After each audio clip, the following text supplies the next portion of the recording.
আসসালামু আলাইকুম প্রিয় এসএসসি 26 ব্যাচ। আগামীকালকে বাংলা পরীক্ষার মধ্য দিয়ে তোমাদের বোর্ড পরীক্ষা শুরু হতে যাচ্ছে।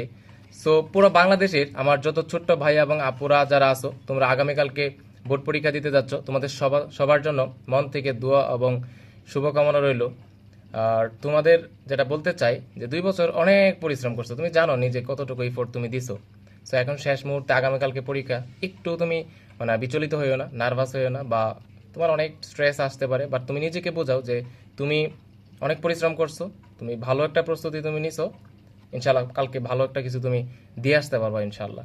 সো কখনো যদি তোমার ব্রেনের মাঝে নেগেটিভিটি চলে আসে, স্ট্রেস চলে আসে যে আমি কালকে আমার কমন আসে কিনা, পারবোই কিনা, সো এই ধরনের ভাবনাগুলা তুমি একদম তুমি একটু এড়াইয়া চলার চেষ্টা করিও। তুমি জাস্ট পজিটিভিটি তোমার ব্রেনের মাঝে সেট করার চেষ্টা করো যে আমি ভালো প্রিপারেশন নিয়েছি, ভালো পড়ছি, ইনশাল্লাহ কালকে ভালো কিছু দিতে পারবো ইনশাল্লাহ, আমি আমার বেস্টটা দিতে পারবো। ওকে।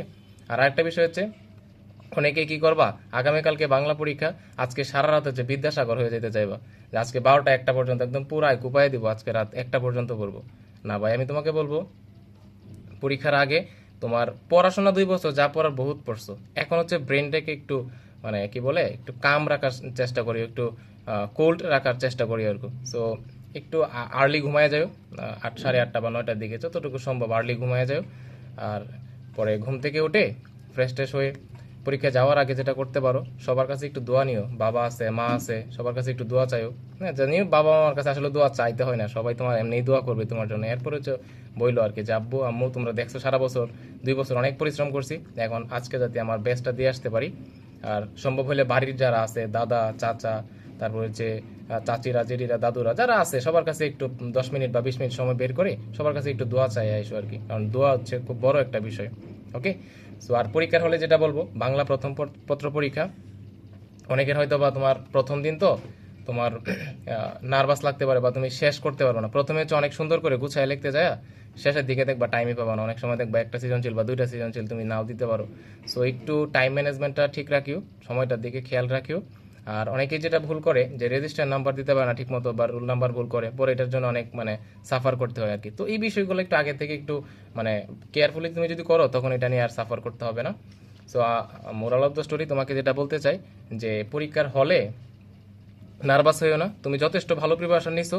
এখন পরীক্ষার হলে যাতে তোমার ওই 3 ঘন্টা সময় তুমি প্রপার ইউটিলাইজ করতে পারো, সেটা হচ্ছে বিষয়। আর পরীক্ষার হলে অনেক ভাবনা আসতে পারে, ওইগুলো আসারই দরকার নাই। তুমি 3 ঘন্টা সময় যে প্রশ্ন আসবে ওই প্রশ্নের একদম 100% তোমার বেস্ট এফোর্টটা তুমি দিয়ে আসবা।